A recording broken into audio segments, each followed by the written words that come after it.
안녕하십니까, 이혜란입니다. 박상봉 박사님께서 전해주시는 유럽 소식 시간입니다. 박사님 안녕하십니까? 안녕하세요. 예. 네. 오늘은 또 어떤 소식을 가지고 오셨어요? 이게 좀 독일에도 우리는 이제 좌파가 우파를 공격할 때 친일 프레임을 쓰잖아요. 예. 동독에도 서독에도 이런 프레임이 있었어요. 어떤 프레임일까요? 공산주의. 아니지. 나치 프레임. 나치. 신나치 프레임. 신나치. 예. 친일 프레임을 신나치 프레임을 걸어서 예. 우파 정치인들을 이제 몰락시키는 예, 거죠. 몰락을 이제 대표적인 예가 이제 초기에 이제 아데나우 총리 시절에 네. 초대 이제 이승만 대통령하고 아데나우 총리가 이제 비교할 분이 많아요. 근데 아데나우 총리가 이제 장관 임명한 중에 그 나치 장교였던 사람이 하나 있었어요. 오벌랜더라고 하는 테오도르 오벌랜더라고 하는 예. 장관을 임명을 했어요. 예. 근데 이제 그때 이 장관은 나치 장교로 복무한 건 맞는데 네. 특별한 그 죄가 밝혀지지 않아서 예. 그 죄에서 이제 감면을 받은 거죠. 예. 그래서 이제 장관으로 임명한 겁니다. 예. 근데 동독에서 요 사람을 타겟으로 해갖고 테오도르 오벌랜더라고 하는 장관을 타겟으로 해갖고 이자가 과거에 이제 나치 장교로 복무하면서 우크라이나의 네. 리비우라고 하는 지역에서 네. 대량의 그 유대인들을 학살했다는 겁니다. 어허. 그렇게 소문을 내서 이거 없는 사실. 없는 사실을. 그래갖고 이제 최고 재판을 열어서 최고 재판소 재판 법정을 열어서 이 사람의 종신형을 이제 구합니다. 이제 그러니까 장관이 이제 벌써 재판한 거죠. 장관은 이제 서독 장관이고 이제 동독에서 최고 법정회를 열어서 여기다가 똑같군요. 그 제목을 몰아서 이 가짜죠. 종신형을 선고했었어요. 그리고 이것을 서독에 퍼뜨렸죠. 그래서 서독에도 이제 좌파 언론들이 당시에 그런 것을 받아서 쓰는 바람에 이것이 확 그냥 여론으로 퍼져서 이 사람들이 중도에 사퇴하는 그런 일이 있었죠. 서독도 그런 일이 있었군요. 네, 그러죠. 근데 그뿐만이 아니죠. 또 아데나우 시절에 대통령을 지냈고 그 이후에 이제 했던 하인리히 리프케라는 대통령이 있어요. 이 대통령도 이제 동일한 동일한 제목을 씌웠는데 이 사람은 이제 나치 시절에 이제 나치의 그 건축가로서 열심히 활동하던 나치 정권에서 돈을 많이 번 사람이에요.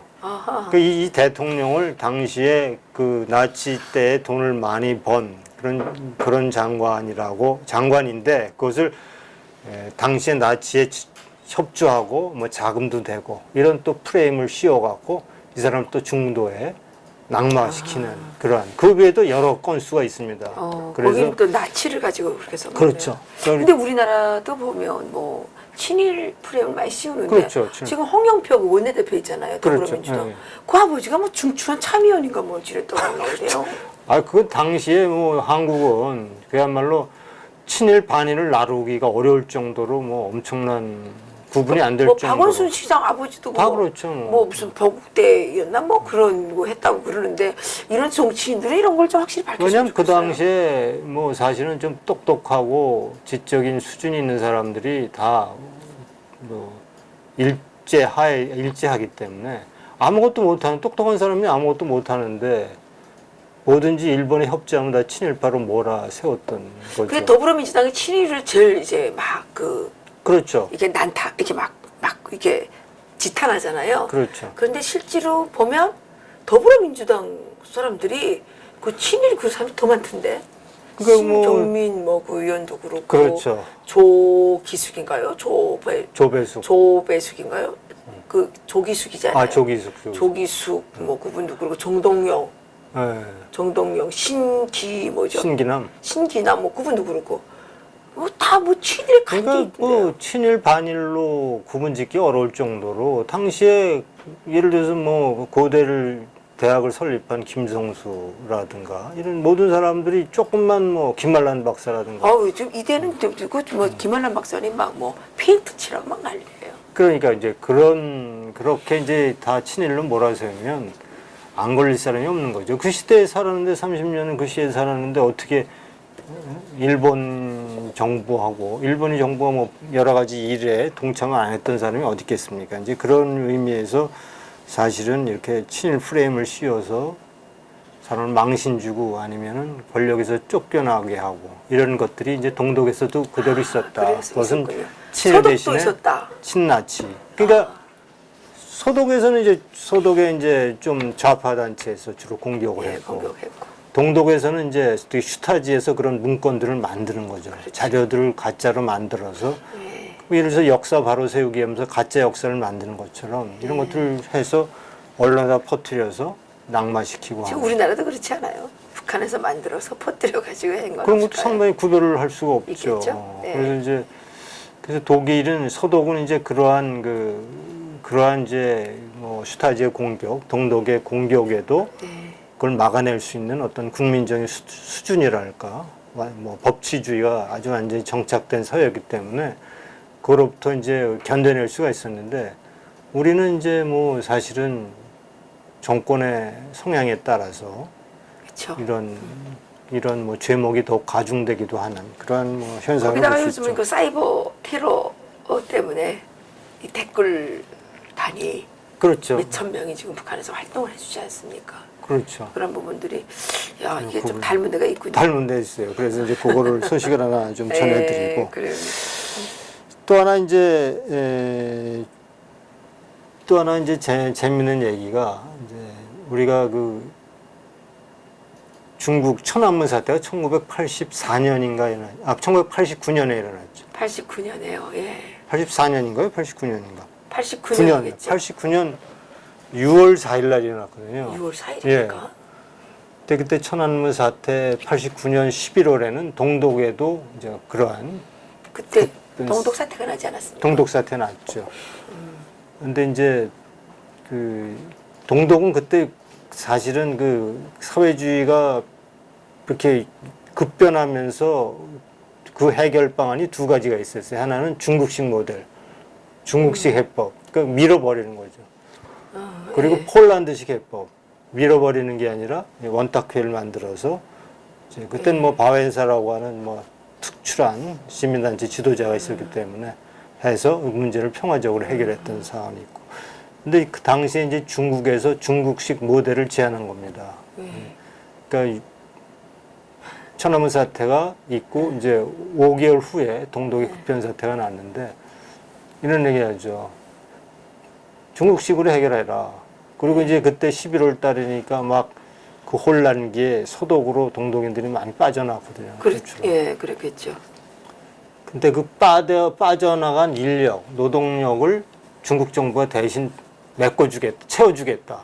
중국의 인력이 민족이 많았던 모양이죠. 예. 그렇게 제안을 했다는 게 이제 크리스찬 신문에서 그렇게 보도를 했었는데, 예. 근데 그거 갖고 이제 서로 고민하고 회의하다가 결국 그냥 베를린 장벽이 무너져 내리고 동독이 공산 정권이 붕괴되는 그런 상황을 맞았었죠. 근데 그 동독 얘기를 들어보면 재밌는 게 계속 동독이 언제 무너질 것이냐 이거 막 토론하는데 뭐 11년 후에 무너진다 뭐 몇 년 후에 무너진다 뭐 이렇게 그거를 했는데 어떻게 갑자기 그게 무너졌죠. 그러니까 이제 동서독 같은 경우는 그나마 그래도 우리와 달리 평화적으로 분단 상황 속에서 평화적으로 잘 공존한다고 생각을 했고 또 국제사회도 동서독은 독일은 하나로 뭉쳐놓으면 전쟁을 일으킬 정도로 전쟁 범죄 국가였기 때문에 통일시켜준다는 건 꿈에도 생각지 않았죠. 통일하면 안 된다고 우리가 북한의 역사책에서 배웠어요. 아 그래요? 김일성이가 무슨 교시한 거 있어요. 아 그래요? 동서독은 절대로 통일하면 안 되고 통일하면- 분단 국가를 살아야 돼. 뭐 이런 거 우리가 학교 때 배웠거든요. 아 그래요? 그리고 동독이 그렇게 뭐 된다는 걸 상상을 해본 적이 없었어요. 이제 울브리트가 김일성과 비슷해요. 스탈린에게 영향을 가장 많이 받고 울브리트 이제 스탈린의 지시를 받아서 이제 동독을 이제 공산주의로 만들었고. 그래서 울브리트 때는 이제 아예 울브리트 적화 통일, 그러니까 서독을 공산화 통일을 시켰던 야욕을 갖고 있었죠. 처음부터. 그런데 이제 그 전쟁 끝난 후에 양쪽이 공존된 채 어쨌든 물론 중간에 베를린 봉쇄라든지 국경에서 넘어오는 탈출자를 사살하고 그런 많은 이제 불상사들이 일어났고 했지만은 그래도 우리나라와는 다르게 전쟁을 치르지 않았기 때문에 평화적으로 공존할 수 있었죠. 근데 이제 핵심은 1980년대 중반에 고르바초프의 이제 개혁 개방 정책, 글라스노스트 페레스트로이카라고 하는 그것도 따지고 보면 고르바초프가 독자적인 결정이라기보다 그때의 국제 정세가 레이건 대통령의 강력한 군비 경쟁을 따라하지 못해서 개혁 개방의 흐름을 이제 종주국인 소련이 이제 하는 바람에 소위 위성 국가라고 하는 이제 체코, 폴란드, 이제 동독 이런 데에서 개혁 개방의 흐름이 파도처럼 밀려올 때죠. 그래서 이제 1989년도는 동독이 동구권 과정에서 조금 나중에 좀 나중에 거기에 이제 자유 물결이 좀 불었죠. 개혁 개방의 물결이 불고 그래서 물론 1953년도에 자유 소련군에 대항해서 베를린 봉기를 했던 경험은 있지만 결국은 잠잠하고 있다. 1989년도에 동독에서 그런 사실이 있고. 근데 이제 종주국인 나라가 강제적인 진압을 이제 밀어주지 않고 오히려 평화적인 방법을 요구했고 동독 내에 또 거침없는 그 국민들의 저항 운동이 라이프치히를 중심에서 일어났고 그리고 이제 주변 국가들의 움직임, 그러니까 체코나 헝가리나 폴란드의 움직임도 개혁 개방으로 가고 있고 때문에 그 내부의 그 호네카 서기장이 내부의 그 반발을 초기엔 무력으로 진압했습니다마는 사태를 보고 더 이상 이렇게 했다가는 안 된다는 걸 깨닫고 일단 호네카가 아니고 공산 간부들이 이제 그걸 부정을 합니다. 그래서 호네카는 강제로 무력 진압을 했지만 이제 동독 공산 엘리트들이 그것은 안 되겠다라는 것을 이제 직감을 하고 결국은 무력 진압을 포기하고 나중에는 공산당에서 호네카를 쫓아냅니다. 출동조치로. 망명했죠. 그래서 체코로 도망갔죠. 칠레로 도망갔죠. 칠레로 도망가는 과정도 참 재밌죠. 본인이 그렇게 탄압하던 동독 교회로 들어가서 소련군 베를린에 주둔하던 소련군 야전병으로 숨어서 모스크바를 거쳐서 이제 칠레로 이제 도망을 갔는데 통일 후에 다 잡아왔죠. 잡아왔고 이제 그 이후에 후두암으로 칠레 세상을 떠났는데 당시에 어쨌든 그러한 동독도 그러한 좀 요동치는 상황 속에서 고민을 했었다. 중국식 모델로 갈 것이냐, 폴란드식 모델로 갈 것이냐. 중국이 이제 은근히 중국식 모델로 문제를 해결하기로 원했고 본인이 그렇게 지원해준 제안을 했지만 결국은 제안을 했지만 결국은 그 사이에 동독이 무너져 내리는 바람에 중국식 모델이 이제 채택되지 않았다.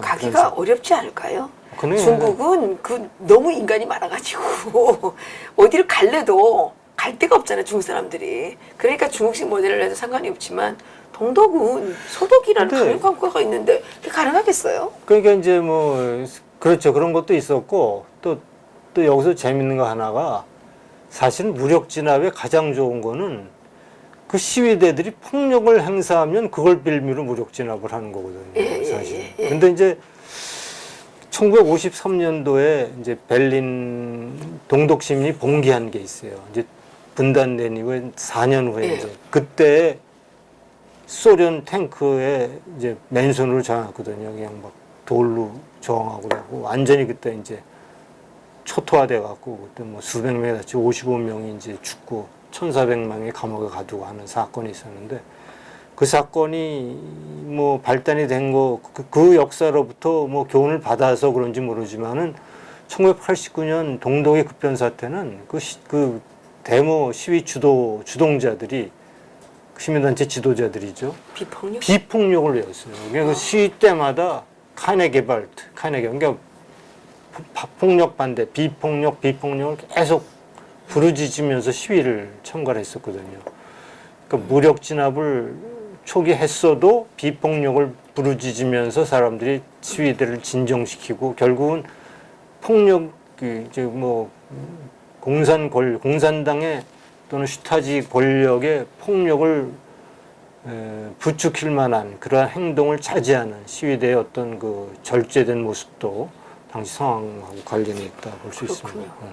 그럼 우리 태극기 부대가 좀 참고를 해야 되겠네요. 태극기 부대는 비폭력이죠. 그러니까 비폭력인데 예, 비폭력인데 독일에서 비폭력을 어떻게 그렇게 잘했는지 그러니까요. 그거를 좀 연구를 좀 해야 될 것 같아요. 폭력하면 빌미를 주는 거거든요. 이제 그런 것들은 이제 우리도 시위 많이 했었잖아요, 과거에.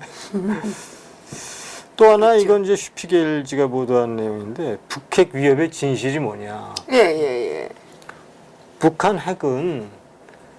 핵을 사용하면 이제 죽는다는 걸 이미 다 알게 될 정도로 북한 핵이 그동안에 많이 회자됐다는 겁니다. 예. 그래서 북한 핵의 진실된 위협은 어디에서 찾을 수 있냐면 19년 전에 예. 19년 전에 일어난 사건에서부터 우리가 북한 북핵 위협의 진실을 찾아낼 수 있다라는 겁니다. 19년 전에 무슨 일이 있었냐면요. 북한 외교관이 이스라엘 외교관에게 접근을 합니다. 예. 그래갖고 뭘 얘기하냐면 탄도미사일, 일단 핵이 없었으니까. 탄도미사일, 2000년도죠, 19년, 1999년도네. 99년, 네. 탄도미사일을 이란에게 넘기겠다. 아, 그렇지 않으면 이걸 넘기지 않을 테니까 10억 달러를 달라고 그랬어요. 그 얘기 있었어요. 있었죠. 예. 이걸 보고 북한에게 진실은 이러한 북한의 소위 말해서 핵 대량 살상 무기의 해외 진출 또는 다른 불량 국가로의 판매, 이전 여기서 찾아야 된다. 그 북한 핵을 통해서 북한이 직접 핵을 사용한다는 위험보다는 북한이 핵을 갖고 그렇죠. 장난하는 거, 이전하고 그렇죠. 불량 국가에 보내고 예. 핵 도미노 현상 속에 그렇죠. 북한에게 진실이 있다. 그래서 이걸 막는 것이 아주 좋은 지적을 이런 했네요. 지적을 슈피겔지가 이제 최근 했습니다. 예. 디벨트가 있군요. 디벨트. 예. 그다음에 이제 요번에 슈피겔 디벨트 그건 7월 13일자 보도가 한 거고 슈피겔지가 7월 12일에 이제 대북 제재 위반한 것에 대한 보도를 했군요. 그러니까 이제 최근에 이게 작년 얘기입니다. 벌써 작년 얘기. 그러니까 북한산 석탄과 광물을 수출할 수 금수 조치가 대북 제재로 결의안 통과됐는데 작년 말에 어쨌든 러시아 화물선이 북한산 석탄을 선적한 후에 이제 사할린으로 가죠. 홀룸스크 항에서 파나마 선적으로 이걸 환적을 합니다. 만족을 해서. 이 파나마 선적이 어쨌든 작년 10월 달에 포항과 이제 인천으로 이 석탄을 여기서 하역을 한 거죠. 이제 한국에서 쓴 겁니다 지금. 근데 그 대북 제재 위반한 걸. 빈배를 가진 않았을 거 아니에요. 그건 모르죠. 어쨌든 그건 아니 근데 왜 그러냐면 최근에 우리나라가 쌀 재고량이 너무 많아가지고 해마다 쌀을 보관하는 데 들어가는 비용이 몇 조다 이랬거든요. 그렇죠. 근데 지금 쌀 조장한 게 없대요. 재고량이 없대요. 그 쌀값이 자꾸 올라간대잖아요. 그래요? 예. 이게 무슨 그 유언비어인지 뭔지는 모르겠으나 이거를 정부가 밝혀야 되지 않을까 싶어요. 쌀값이 정말 오르고 있습니까? 쌀값이 오르고 있어요. 그래서 사람들이 하는 얘기가 쌀 그 재고가 우리나라가 쌀 재고가 너무 많아가지고 해마다 그래서 쌀 재고에 뭐 얼마가 몇 조가 들어간다 이런 게 해마다 뉴스에 나왔는데 올해는 이제 그런 뉴스가 전혀 없는데 문제는 뭐 그 재고 쌀이 없다는 게 문제인 거죠. 없다고 그래요. 그걸 그러니까 어디로 갔죠? 그러니까요. 진짜 없는 건지 국가가 이런 걸 밝혀줘야 되지 않습니까? 그렇죠. 쌀 재고가 있다. 있으면 있다. 없으면 없다. 없으면 왜 없는지. 그렇죠. 이거 설명해 줘야 되는 거죠. 지난번 만경봉호가 왔을 때도 거기에 뭐가 실어서 가는지도 그러니까요. 모르는 거죠, 사실. 이거 이제 다 이게 왔다가 빈배를 가지는 않았을 거 아니에요. 그렇죠. 뭐 쌀도 싣고 돈은 뭐 부피를 그렇게 많이 차지하는 게 아니니까. 돈은 뭐 그렇게 돈도 챙겨가지. 돈도 챙겨가고 이 뭐 모두 챙겨가지 않았나, 챙겨갔다는 게 아니라 챙겨가지 않았나 이런 의심이 지금 자꾸 들거든요. 그렇죠. 예. 근데 이 CPL은 그 얘기는 한 거 아니고 어쨌든 아니 그 얘기를 한 건 아닌데 이렇게 이제 왔다 갔다 했다 그러니까 그걸 의심할 수 있는. 예, 그럼 쌀도 싣고 간 거 아니야? 이런 생각이 드는 거죠. 그렇죠. 근데 이제 북한이 대북 제재 때문에 북한에 들어갈 수 있는 원유의 양이 50만 배럴이에요. 네. 연 50만 배럴인데 작년에 이제 공해상에서 예. 정제유 그러니까 예. 정제유가 이렇게 실리는 이 사건이 89건이 이제 발각이 된 겁니다. 적발이 됐는데 89이요? 예, 89건. 오. 근데 이 89건의 이제 탱크선이 89건의 탱크선에서 3분의 1만 채웠어도 예. 그래서 50만 배럴을 초과한다는 겁니다. 그래서 이것도 지금 북한이 여러 가지 대북 제재를 이제 피하기 위한 이러한 꼼수를 써서 이렇게 이제 북한의 꼼수는요. 이건 뭐 정말 두고 보지 않은 사람은 몰라요. 근데 이제 어쨌든 뭐 그동안의 대북 제재 기간 동안에 이 대북 제재 결의안을 위반하고 북한에 원유를 대준다든가 여러 가지 이제 뭐 생필품을 대준다든가 이럴 때 중국을 의심하지 않았습니까? 근데 이번에 이제 이거 보니까 이거 한국을 의심하는 거네요. 한국도 뭐 이렇게 이번에 석탄 같은 걸 보니까 한국도 저렇게 북한의 대북 제재를 위반한 사건으로 기록될 경우에는 이제 상당히 그에 대한 어떤 대가를 지불할 것 같은 생각이 드네요. 그러네요. 또 하나는 이제 이건 뭐 그동안 쭉 나왔는 얘기입니다만은 이제 유엔의 이제 비상구호 조정관이 있는데 이분이 이제 마크 로우콕이라는 조정관인데 최근에 북한을 다녀왔어요. 3박 4일 동안. 예. 그리고 거기서 뭐 이미 알려진 얘기입니다만은 이제 600만 명의 정도가 질병에 걸렸는데도 치료약이 없고 지금 600만 명이요? 네. 그리고 오염된 식수를 사용해서 상당히 지금 굉장히 위험한 상태에 빠져 있다. 긴급 구호가 필요하다. 이렇게 이제 보고를 한 겁니다.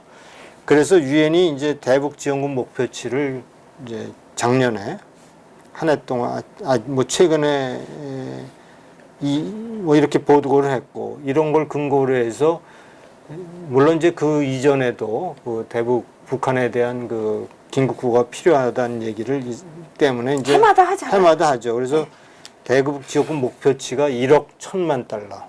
1억 1천만 달러. 근데 이번에 이제 북한 핵 사건이 터지고 나서 이제 수금된 돈이 1천만 달러가 안 된다고 그러죠. 10%가 안 된다고 그러죠. 그러니까 많은 나라들이 북한에 이렇게 비상구호 기금에 동참하지 않고 있다. 이것은 이제 아니 근데 비상구호가 어쩌다 한 번 돼야지. 해마다 비상구호라 그러면 누가 믿겠어요. 그러니까 이제 그럼 핵은 뻥뻥 쏘고. 뻥뻥 쏘고. 그러니까 이제 전 세계가 이제 등을 돌리고 있는 거죠. 그렇죠. 그 전에 제가 이제 그 식품 영양학을 이제 뭐 하다 보니까 그 유엔 그 식량 구호 이쪽에 자료를 보게 되면 유엔 기금이 해마다 줄어든대요 이제는.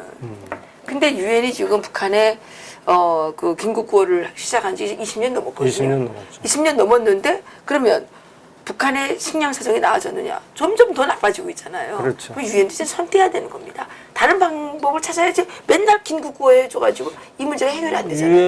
유엔이 정말 국제 평화를 위하는 것인지 아니면 자기네 살기 위해서 하는 자기네 건지. 무슨 그 실적 좀 쌓아서 그게 지금 의심이 가는 거예요. 이게 북한이 계속 긴급 구호 상황이 있기를 바라는 것 같기도 하고. 최근에 그 미국이 유엔 인권이사회에서 탈퇴를 했거든요. 최근에 그랬잖아요. 우리가 중국을 계속 탈퇴시켜야 된다 그랬는데 미국이 탈퇴를 했어요. 제가 재밌는 기사가 하나 이제 그래요? 이건 이제 굉장히 중요한 기사인데 예. 이제 미국에서 예. 미국에서 재미 중국인들 예, 재미. 그리고 화교들 이들이 2000년도에 언론 매체를 하나 만들었어요. 오, 그래요? 그것이 The Epoch Times라고 Epoch Times. 이? Epoch Times. 에폭. 예, 시대적. 예, Epoch Times라는 아, 디 에폭. 타임즈. 아, 예. 라는 신문을 만들었어요. 예.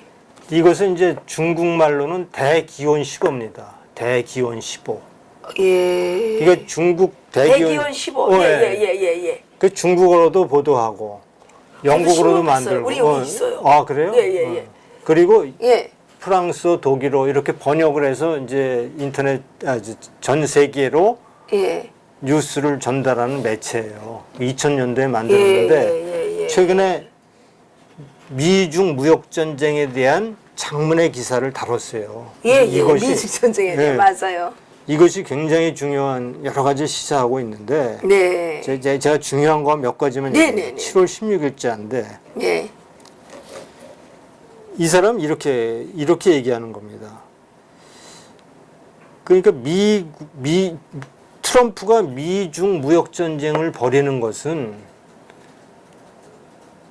여러 가지 이유가 있는데 예. 트럼프만큼 핵심을 보고 정확히 그 접근하는 대통령은 본 적이 없다. 그러면서 하는 얘기가 이렇습니다. 트럼프 대통령은 국제기구, 예를 들어서 WTO라든가 유엔을 통해서 예. 문제를 해결하려고 하는 방법을 택하지 않는다. 결국은 미중 무역 전쟁의 핵심은 뭐냐면 중국 공산당 그리고 미중 패권 전쟁에 승리해야 되지만 그 근본적인 목적은 중국 공산당의 생명줄을 끊는다는 겁니다. 아, 예. 그래서 지금 중국이 미국의 무역을 통해서 벌어들이는 흑자 규모가 거의 4천억 달러가 돼요. 3,700억 달러. 공산당에다 가져가는 돈 아니에요? 그러니까 이것이 무역 흑자가 어떻게 비교했냐면 중국의 대미 무역 흑자는 현금 인출기와 같다. 이렇게 보는 거예요. 그렇죠. 그래서 이렇게 무역 흑자로 확보한 자금으로 1대1로 사업을 추진하고 있다. 그렇죠. 예. 그러니까 이때 1대1로 사업은 자본주의를 빙자한 약탈 행위고 예. 중국의 공산주의적 계획 경제의 가치를 확산시키는 그러한 프로젝트다. 이렇게 얘기하는 거예요. 맞습니다. 그러면서 이제 우리가 최근에 이제 그런 스리랑카의 사례가 이제 보도가 된 적이 있는데요. 스리랑카에 항구를 하나 지어주는 겁니다. 아, 스리랑카예요? 중국이. 예. 근데 돈이 없으니까 돈을 빌려주고 그 돈을 짓게 한 겁니다. 그 갈수록 빌리는 돈이 부채가 늘어나는 거예요. 그러니까 나중에 어떻게 되냐면 스리랑카가 이 항구를 100년 동안 90년 동안 중국이 사용하도록 그렇게 이제 계약을 맺은 겁니다. 90년 동안 거기다가 중국은 군사기지도 만들고 지금 멋대로 사용한다는 겁니다. 우리나라 지금 그렇게 되고 있잖아요. 우리나라 지금 그래요.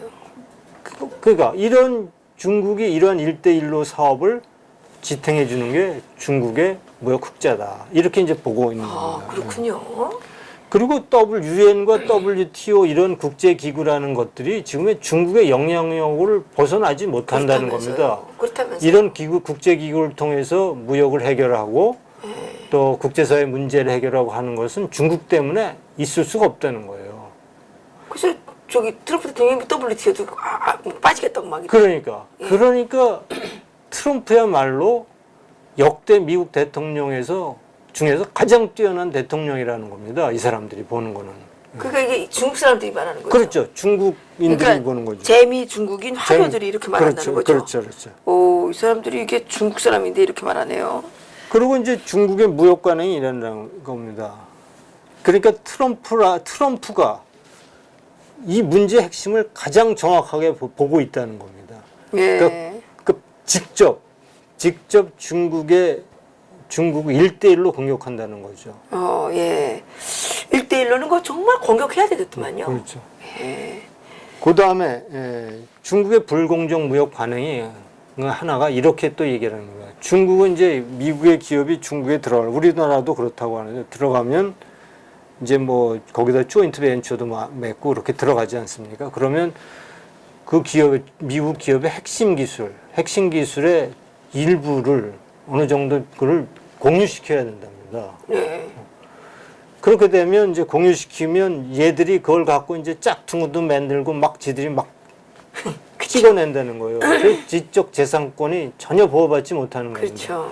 그러니까 많은 돈을 들여서 최신 기술을 개발해내면 중국이 그것을 도둑질하고 마음대로 짝퉁을 만들어 하기 때문에 쓰레기 기술. 결국은 미국의 모기업이 도산한다는 겁니다. 그러네요. 그러니까 이렇게 방치를 되면 얼마 안 가서 미국 기업은 도산하고 이 시장을 중국이 선점한다는 겁니다. 특히 뭐 5G라든가 반도체 산업이나 그렇죠. 태양열 에너지 사업이라든가 이런 사업들이 이 경제적으로 경제 엔진과 같은 미국의 주력 기술들인데 이런 거를 방치해 놓으면 중국이 완전히 이제 미국이 도산하고 중국 기업들이 전 세계 시장을 다 장악할 것이다라는 겁니다. 그렇기 때문에 미국이 WTO나 이런 거 다 무시하고 중국을 직접 겨냥해서 뭐 예를 들어서 2천억 달러의 보복 관세를 매기고 하는 것은 트럼프가 아니면 못하는 일이다. 이렇게 얘기하는 겁니다. 지금 그 태양광, 우리나라도 지금 태양광이 지금 전국에 좀 쫙 깔렸잖아요. 그러니까. 거기다 중국 겁니다. 그러니까 그게 우리나라 정치인들이 지금 다 돈 빼먹느라고 그렇게 한 거 아니에요? 그렇죠. 그 커넥션 밝혀내야 됩니다, 국민들이. 그래서 만약에 이 트럼프는 무역 흑자라는 거를 중국 공산당의 현금 인출기로 보고 이 돈을 마음대로 갖고 중국이 1도1로 사업을 벌이는데 1대1로라고 하는 산업을 자본주의를 빙자한 약탈 행위가 일어나고 있고 예. 그 나라의 중국적 가치를 확산시키고 있다. 결국 무역 흑자를 제거하지 않으면 이런 중국의 가치를 확대되는 것을 막을 수가 없다. 이렇게 맞습니다. 보는 겁니다. 아, 그렇죠. 던추를 찾아내야죠. 그러면서 트럼프는 이렇게 직접 이 문제 핵심을 보고 이렇게 접근하는 걸 보니까 딴 사람들은 트럼프를 바보라고 얘기하지만 규칙도 안 지키는 바보라고 얘기하지만 이 신문이 보는 거는 100년에 한 번 나올까 말까한 국가 지도자로 평가하고 있다. 우리 그 신문 있어요. 여기 갖고 간 거. 그래요? 예. 대기원. 대기원 15. 예, 대기원 15. 왜 네, 맞아요? 예. 그거 가져왔어요. 그러면서 만약에 트럼프가 이렇게 하는 거는 어떤 또 이유가 있냐면요. 이렇게 통해서 이러한 이제 무역 흑자에 초점을 맞춰서 중국과 무역 전쟁을 치름으로 해서 결국 트럼프가 이제 노리는 것은 목적으로 하는 것은 미국적 가치를 회복시키는 거라는 거예요. 그렇죠. 그 자유민주적 가치를 이루고 회복돼야 됩니다. 보편적 가치를 회복시키는 거다. 예, 맞습니다. 이것이야말로 예를 들어서 북한 비핵화가 성공하면 노벨 평화상감이라고 한다면 이러한 트럼프의 작업은 노벨 평화상은 게임도 안 되는 역사 연대기에 기록될 만한 엄청난 인류를 위한 그럼요. 중요한 일이다. 이렇게 평가하는 겁니다. 그럼요. 우리나라의 이 중국 1대1로를 가서 찬양한 그 정치인들 있죠? 이자들 이제 다 입을 다시 꼬매야 돼요. 꼬매야 돼. 그 놀란 것은 어쨌든 이렇게 해서 무역 전쟁에서 승리를 하고 예. 그리고 그동안의 인류 보편적 가치를 다시 회복시킨다고 한다면 전 세계에 그렇죠. 이것은 이제 레이건의 베를린 장벽을 해체하는 것만큼 중요한 일을 트럼프가 해낸 것이다. 어쩌면 그보다 더 위대할 수도 있겠어요. 그렇죠. 그래서 근데 1929년도에 세계적인 대공황이 있었거든요. 그렇죠. 예. 근데 그때는 사실은 미국이 전 세계를 향해서 무역 전쟁을 했거든요. 예. 그래서 미국이 보호무역을 취하니까 나라마다 보복을 한 겁니다. 그러니까 모든 나라들이 그러니까 미국을 대상으로. 예. 그러니까 무역이 확 줄고 전 세계가 이제 경제 침체로 돼서 대공황이 왔는데 그때하고는 상황이 완전히 다르다. 이제 이 재미 중국인들이 이렇게 분석을 그렇죠. 한다는 이 거죠. 에포크 타임스가 분석을. 예. 이번에 트럼프의 무역 전쟁은 오로지 중국 공산당의 자금줄인 대미 무역 흑자에 맞춰져 있다. 그리고 이제 중국은 절대로 무역 분쟁에서 이길 수가 없다. 중국이 갖고 있는 중국이 이제 미국의 국채를 많이 갖고 있거든요. 미국의 국채를 다 팔아버린다고 공가를 치는 겁니다. 여기서는 만약 중국이 미국 갖고 있는 미국의 국채를 다 팔아버린다고 한다면 아마 미국은 완전히 중국산 제품의 수입을 완전히 차단하는 조치를 내릴 것이다. 그런 일은 절대로 없을 것이다. 이렇게 하면서 결국은 무역전쟁의 승리는 트럼프가 할 것이다. 트럼프는 무역전쟁을 통해서 중국 공산당의 확산을 막고 중국의 가치의 해외 확산을 차단하는 결정적인, 그래서 자유민주주의의 가치를 회복시키는 아주 영웅적이고 위대한 지도자로 기록될 것이다 라고 하는 게 이 신문의 7월 16일자 중요한 보도 내용입니다. 그 신문 우리 갖고 있었는데 그렇게 심오한 내용이 있는 줄은 몰랐네요. 7월 16일자 한번 보세요. 예. 그래서 그거를 제가 이제 리버티 코리아 포스트에 이제 이걸 실었는데 네. 어떻게 실었냐면 제가 90%를 번역해서 실었어요. 제 의견은 간단히 제 의견만 약간 앞에 실었고 예.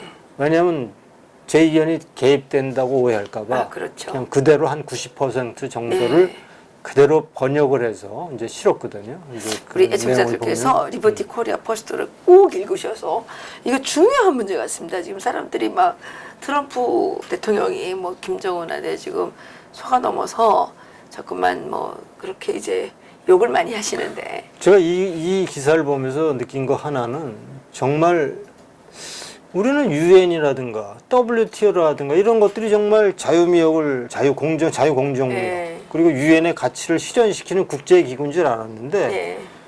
결국은 지난번에 유엔 인권회의 그렇죠. 인권회의 탓을 유엔이라고 하고 WTO라는 게 결국은 중국이 거기에 뭐 중요한 그 상임 이사국이 되고 유엔 안보리에 결정적 영향을 끼치기 때문에 거기서 문제를 해결하는 거를 거의 보지를 못했어요. 그러니까 최근에. 맨날 다 뒷돈 받고 말입니다. 그러니까 그런 의미에서 국제기구를 통해서 문제를 해결하지 않고 미국이 직접 트럼프와 중국을 겨냥해서 이런 무역 전쟁을 벌이고 있는 것에 대한 보도를 한 것에 대해서 굉장히 시사하는 바가 크고 그러네요. 또 하나는 이제 트럼프가 이 무역 전쟁을 통해서 바로 중국 공산당의 자금줄인 현금 인출기와 같은 무역 흑자를 막아내는 것. 예. 그리고 그 중국의 가치를 전 세계에 확대하는 것을 막아내는 이러한 작업에 대해서 높게 평가하는 걸 보고 사실은 우리가 깨닫지 못한 거를 이 신문이 우리에게 알려주고 있다 이렇게 생각이 듭니다. 그러네요. 그 다시 한번 느끼는 거는 공산당은 돈 벌면 안 된다. 왜냐면 공산당이 돈을 벌면 악한 짓을 하니까. 네, 그런 것 같습니다. 네. 예. 그리고 이제 아까 스리랑카 얘기를 들었잖아요. 예. 그러니까 그런 소위 1대1로 그를 위해서 소위 돈 없는 나라 이런 데 그렇게 침투를 하거든요. 그러니까요. 뭐 공항을 지어준다, 뭐 항구를 지어준다, 뭐 인프라를 해준다라고 해서 돈을 왕창 빌려주고 돈을 못 갚으니까 내가 거기를 사용하겠다, 뭐 100년 동안 사용하겠다. 그렇죠. 이런 식으로 해서 점령해 가는 거죠. 이건 그렇죠.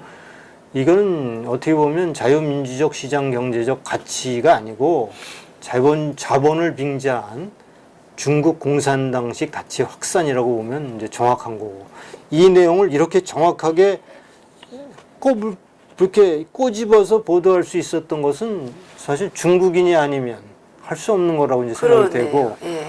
그런 의미에서 중국인들 그리고 화교들의 이러한 보도는 우리가 반드시 잘 고려해 봐야 된다. 이런 생각. 아주 유용한 기사인 것 같습니다. 그래요. 아유, 박사님 오늘도 수고 많으셨습니다. 그래요. 네, 감사합니다. 감사합니다. 네.